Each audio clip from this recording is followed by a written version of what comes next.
Hello everyone, welcome to job preparation. और आज की इस वीडियो से हम स्टार्ट करने जा रहे हैं बीटेक की क्लासेस को। बीटेक की classes computer science and engineering की हम स्टार्ट कर रहे हैं, जिसमें हम फर्स्ट सब्जेक्ट डिस्कस करने जा रहे हैं कंप्यूटर ऑर्गेनाइजेशन एंड आर्किटेक्चर। इसमें हमारा टॉपिक आज का होने वाला है functional unit of digital system and their interconnection. ये हमारा टॉपिक होने वाला है। फ्रेंड्स, अभी तक आप मेरे चैनल पे जुड़े नहीं हैं तो जुड़ जाइए, कर लीजिए चैनल को सब्सक्राइब और बेल बटन को प्रेस कर दीजिए, जिससे आने वाली वीडियोस की नोटिफिकेशन आपको मिलती रहे और ऐसी यूजफुल वीडियोस आप देख पाएं। फ्रेंड्स, इस कंप्यूटर ऑर्गेनाइजेशन एंड आर्किटेक्चर की सीरीज को फॉलो करने के लिए भी मैं प्लेलिस्ट बनाने जा रही हूँ। उस प्लेलिस्ट को आप ज़रूर फॉलो करें और पूरा सीक्वेंस से आपके सिलेबस वाइज आपकी टॉपिक्स को कवर किया जाएगा। तो फ्रेंड्स, इसे पूरा एंड तक इस टॉपिक को देखिएगा। उसके बाद से आप, अगर आपको अच्छी लगे तो इसे लाइक भी ज़रूर कर दीजिएगा। चलिए स्टार्ट करते हैं अपने टॉपिक को, जो है functional unit of digital system and their interconnection. तो चलिए स्टार्ट करते हैं। तो बात करते हैं डिजिटल सिस्टम के फंक्शनल यूनिट की।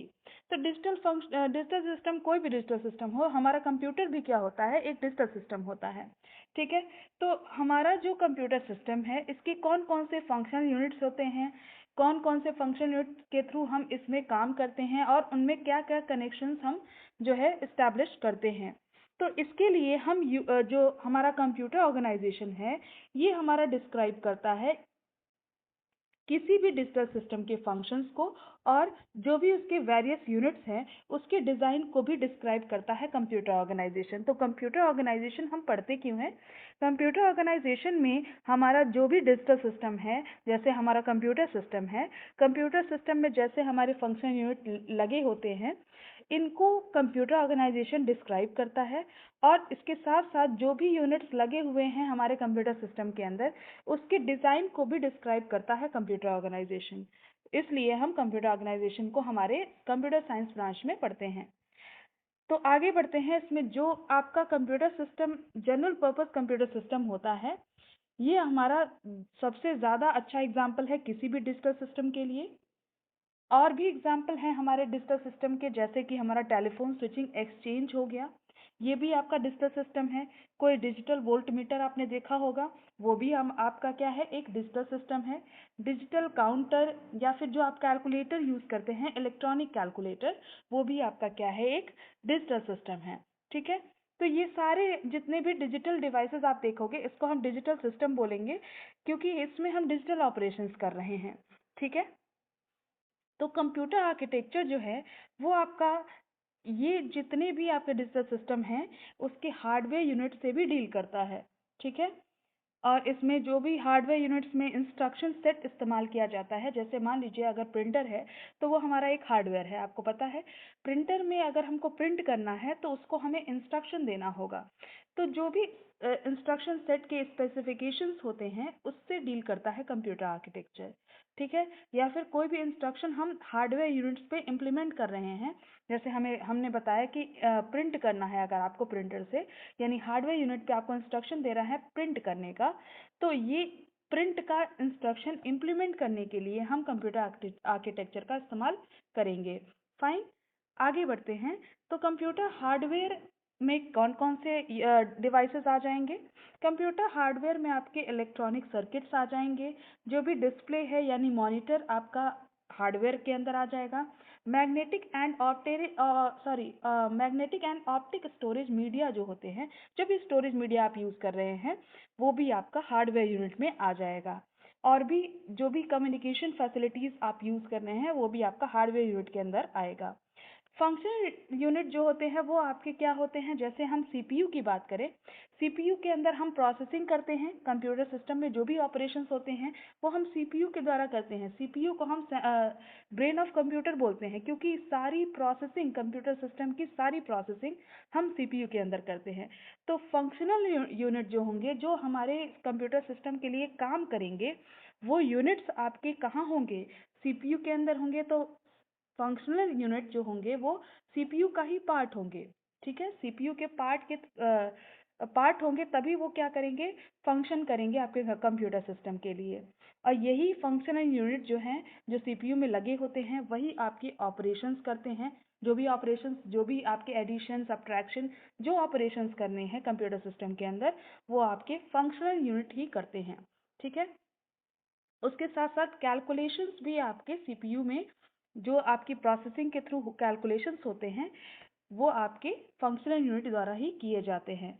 ठीक है, ये आपका क्या कब होता है, जैसे आप कोई कंप्यूटर प्रोग्राम रन कर रहे हैं, उस कंप्यूटर प्रोग्राम में कोई ऑपरेशन आपको करना है, कोई कैलकुलेशन करना है, तो वो कैलकुलेशन आप फंक्शनल यूनिट, जो भी सीपीयू के अंदर फंक्शनल यूनिट होगा, उसके थ्रू ही आप कर पाएंगे।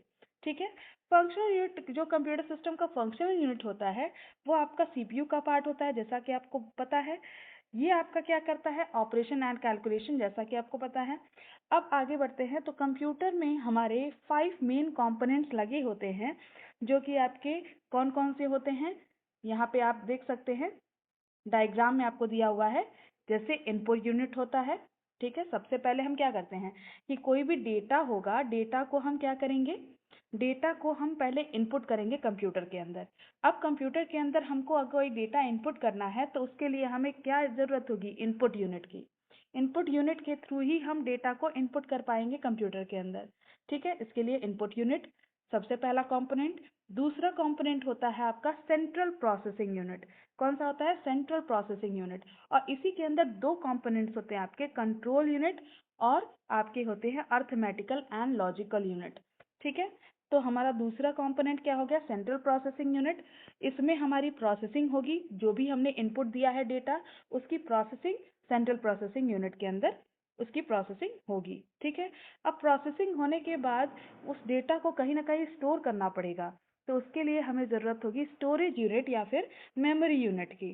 ठीक है, स्टोरेज यूनिट के में आपके स्टोर करने के बाद, रिजल्ट स्टोर करने के बाद कहीं ना कहीं आपको उसको डिस्प्ले कराना होगा, तो डिस्प्ले कराने के लिए हमें ज़रूरत होगी आउटपुट यूनिट की। तो 5 मेन कंपोनेंट्स कौन कौन से होंगे, इनपुट यूनिट फर्स्ट, फिर होगा सेंट्रल प्रोसेसिंग यूनिट, फिर होगा आपका मेमोरी यूनिट, फिर होगा आपका control unit and output unit. ठीक है, कंट्रोल यूनिट क्यों यूज़ किया जाएगा, ताकि हम जो भी ऑपरेशंस कर रहे हैं, अगर उसमें बहुत ज़्यादा डेटा हम एक साथ अगर ऑपरेट करने लगे, तो उसमें आपका वहाँ पे कंट्रोल करने की ज़रूरत होगी, क्योंकि आपका सिस्टम हैंग करने लगेगा।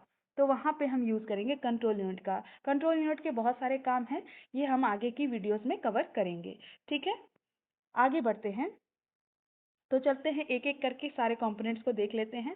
सबसे पहला है इनपुट यूनिट। जैसा कि मैंने आपको बताया, ये आपके डेटा को कंप्यूटर में रीड करने के लिए यूज़ किया जाता है। कंप्यूटर में कोई भी डेटा रीड करना है, तो आपको इनपुट यूनिट का इस्तेमाल करना होगा। मोस्ट कॉमनली जो इनपुट डिवाइसेस होती हैं, वो कौन कौन सी होती हैं, keyboard, mouse, joystick, track ball, microphone, जिससे भी हम डेटा को इनपुट कर पाए कंप्यूटर सिस्टम के अंदर, वो सारे आपके इनपुट डिवाइसेस कहलाती हैं। फिर आता है प्रोसेसिंग की बारी। प्रोसेसिंग में सेंट्रल प्रोसेसिंग यूनिट का इस्तेमाल किया जाएगा। सेंट्रल प्रोसेसिंग यूनिट को हम सीपीयू भी कहते हैं, और इसको हम इलेक्ट्रॉनिक सर्किटरी भी कहते हैं। ठीक है, इसमें आपके जो भी इनपुट आउटपुट ऑपरेशंस करने होंगे, या फिर अर्थमेटिक एंड लॉजिकल ऑपरेशंस करने होंगे, सारे ऑपरेशंस आपके सीपीयू के अंदर होते हैं। इसके बाद बारी आती है प्रोसेसिंग के बाद डेटा को स्टोर करने की, तो बारी आएगी मेमोरी यूनिट की। मेमोरी यूनिट क्या करेगा, इसको हम स्टोरेज एरिया भी कहते हैं, जिसमें हम प्रोग्राम्स को रखते हैं। जो भी प्रोग्राम रन कर रहे हैं, उसको हम मेमोरी यूनिट में रखते हैं, और इसमें हमारा डेटा होता है, जो कि प्रोग्राम जो भी रन कर रहा है उसमें यूज़ होगा। Memory unit can be categorize into two ways, primary and secondary memory. Memory को भी हम आगे के वीडियोस में डिस्कस करेंगे, तो एकदम पेशेंस रखिएगा, सारी चीज़ें आपको डिस्कस की जाएंगी। फिर बात करते हैं अर्थमेटिक एंड लॉजिकल यूनिट की। जो तो ज़्यादातर जो भी अर्थमेटिक एंड लॉजिकल ऑपरेशंस होंगे कंप्यूटर के अंदर, जो भी एग्जीक्यूट करने हैं, वो आपके एएलयू के अंदर होते हैं। यानी अर्थमेटिक एंड लॉजिकल यूनिट का काम ही है अर्थमेटिकल ऑपरेशन और लॉजिकल ऑपरेशंस को करना। ठीक है, तो ये आपका अर्थमेटिकल ऑपरेशंस, जैसे एडिशन, सब्ट्रैक्शन, मल्टीप्लिकेशन, डिवीजन, ये सब आपके अर्थमेटिकल ऑपरेशंस में आते हैं, और लॉजिकल ऑपरेशन में एंड और नॉट ऑपरेशंस आपके इसके अंदर आएंगे। ठीक है, बात करते हैं फिर नेक्स्ट यूनिट की, जो है कंट्रोल यूनिट। कंट्रोल यूनिट क्या करेगा, ये आपका कंप्यूटर के सेंट्रल प्रोसेसिंग यूनिट का कंपोनेंट है। ठीक है, जो कि आपके जो भी प्रोसेसर के अंदर ऑपरेशंस हो रहे हैं, उसको कोऑर्डिनेट करेगा। ठीक है, कि कि कौन सा ऑपरेशन कब होना है, कितने अमाउंट में कितने ड्यूरेशन तक उस ऑपरेशन को करना है, ये सारा कंट्रोल यूनिट बताता है। ठीक है, तो ये बताएगा कंप्यूटर की मेमोरी को या फिर अर्थमेटिकल लॉजिकल यूनिट को या इनपुट आउटपुट डिवाइसेस को कि कैसे किसी भी प्रोग्राम के इंस्ट्रक्शन के लिए रिस्पॉन्ड करना है, किस तरह से प्रोग्राम को एग्जीक्यूट करना है। तो कंट्रोल यूनिट को हम nerve centre of computer system भी कहते हैं।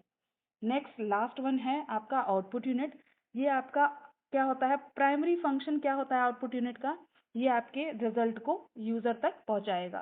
ठीक है, तो आउटपुट डिवाइसेस जो भी होती हैं वो क्या करती हैं, इंफॉर्मेशन को डिस्प्ले करती हैं यूजर तक, यूजर उसको समझ पाए उस वे में आपको डिस्प्ले किया जाता है। तो ये आपका आउटपुट यूनिट को के थ्रू होता है।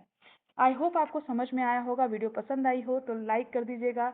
ऐसे ही वीडियोस को देखने के लिए चैनल को फॉलो कर लीजिएगा और ज़्यादा से ज़्यादा इसको अपने फ्रेंड्स तक इस वीडियो को शेयर करिएगा। Thank you for watching.